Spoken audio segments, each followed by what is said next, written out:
Hey guys, welcome back to my channel, Enneagram and Coaching, the best place to learn about the Enneagram in the easiest and simplest way possible. I'm Hillary, your certified Enneagram life coach, a type 9 on the Enneagram, and today we are going to be learning about the subtypes of the type 2, the helper. But before we get started, don't forget to push the subscribe button, click the like button, and then also hit that bell if you want to be notified every time a video goes live. Okay, so here's the thing. Before we dive into what the subtypes are of the type 2, we need to build a foundation.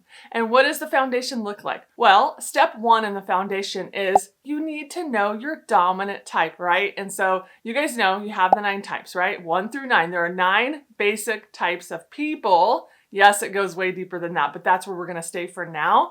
And each one of those types, there are core fears, core longings, core desires, and core weaknesses. And whichever one of those 4, not one of those 4, but all 4 of those per type, whichever one you most relate to, like just hits you right here, maybe you're a little uncomfortable, that's going to be your Enneagram type, your dominant Enneagram type. And yes, you can feel like all the types at times.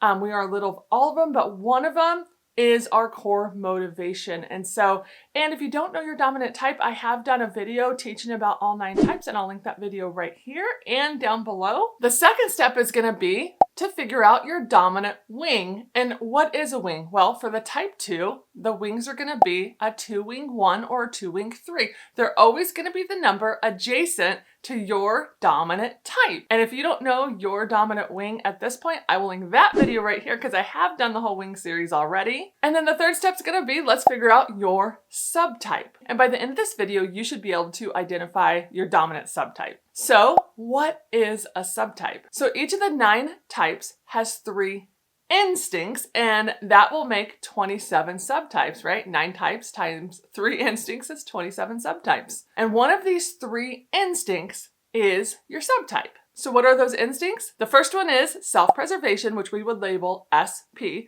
The second one is social, which we would label SO. And the third one is sexual, or known as one-to-one, and we would label that SX. Those are your 3 basic instincts. So all of these 3 instincts are important and play a part in your life, but one of those instincts you learned as a child to mostly rely on, which means it's really developed, and that's what we're going to call your dominant instinct, which becomes your subtype. And then the other 2 instincts, usually one of them you have used and it is kind of developed, and then the other one is underdeveloped, and we would call that your blind spot. And so we kind of stack the instincts in the order that you use them. Okay, so this is a huge reason why a 2 could look so different from the other 2s out there. You might be a 2 going, yeah, I'm a 2, but so-and-so says they're a 2 also, but we do not look alike.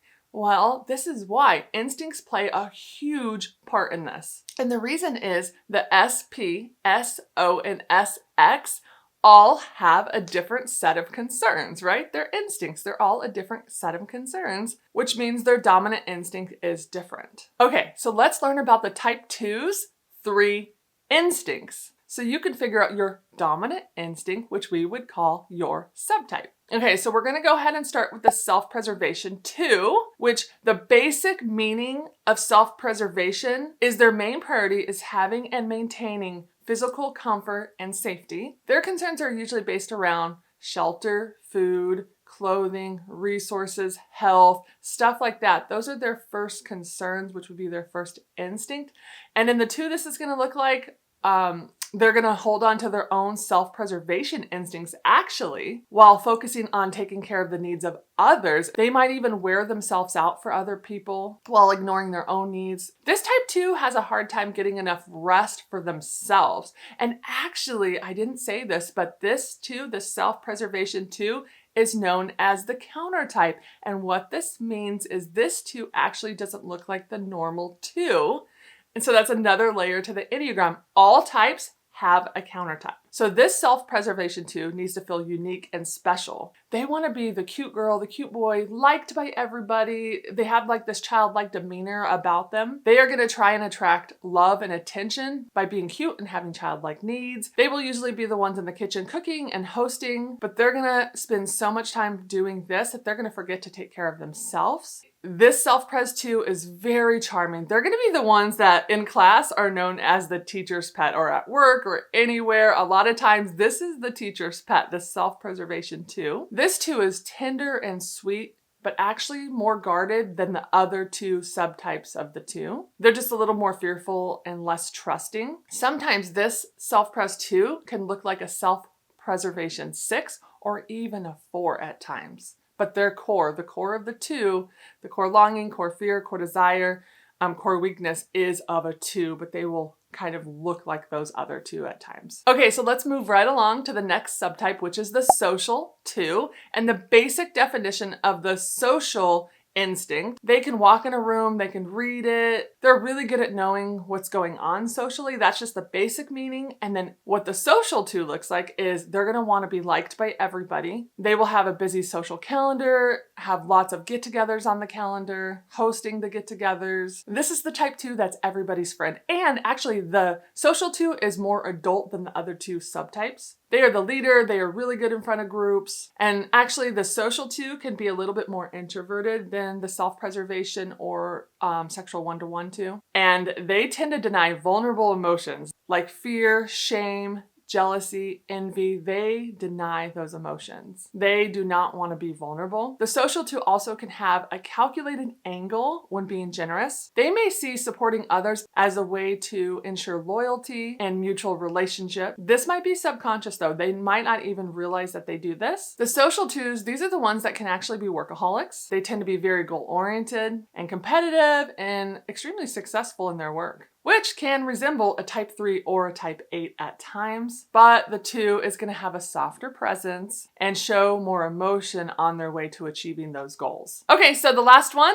the sexual 1-to-1 2. The basic meaning is this instinct helps them be aware of the chemistry between them and another person. And in the sexual 1-to-1, this looks like they have an unconscious need to feel lovable through being desired. And this subtype has more of a prideful sense that others will want to meet their needs because they are so appealing, charming, and generous. This 2 likes to win over people who are attractive to them or they have chemistry with them, especially if that person kind of seems not interested or it's like a challenge to the 2. They're actually gonna try and win that person over. So if social 2s want to be everyone's friend, the sexual 1-to-1 2 wants to be your best friend. So the word seductive gets used a lot when talking about a type 2, but it mostly has to do with this type 2, this sexual 1-to-1 2. Although all 9 types can be a little seductive in their own way, the sexual 2, they'll want to talk about the other person's problems and life and stuff like that to get closer to them. They really enjoy finding out what the other person likes, what their favorite food is, what their favorite movie is,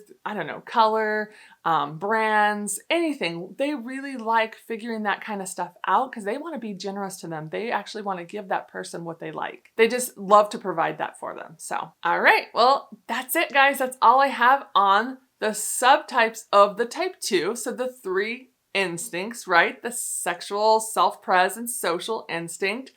I would love to know which one you related to, which one spoke to you, if you are a 2, if you're like, gosh, that really, really resonated with me. And so let me know in the comments box below which one resonated with you, which one felt like a blind spot, anything like that. I love hearing from you guys. And can you stack your instincts, right? Okay, so for example, I'm a type 9 with a wing 8. My 3 instincts are stacked social, self-pres, and then sexual 1-to-1. So that's how I stack mine. And so I'd love to know, how does yours stack up? I never like to leave you guys hanging. If you've gotten to this point and you still feel confused and you're like, I don't even know if I am a type 2. I watched this video hoping it would let me know if I am a type 2 or anything like that. I do offer a 1-hour Discover Discovering You typing session. It's a 1-hour Zoom call with me. I will link that right here and right here so that you guys can go find out more information about that if you are interested and you need help doing that. And if you want to find me on social media, I'm Hillary_McCaskey_coaching.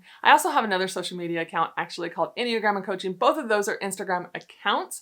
One is just more personal and the other one is just all Enneagram stuff. But that's all I have for today, guys. Don't forget to subscribe and like the video. Until next time, bye guys.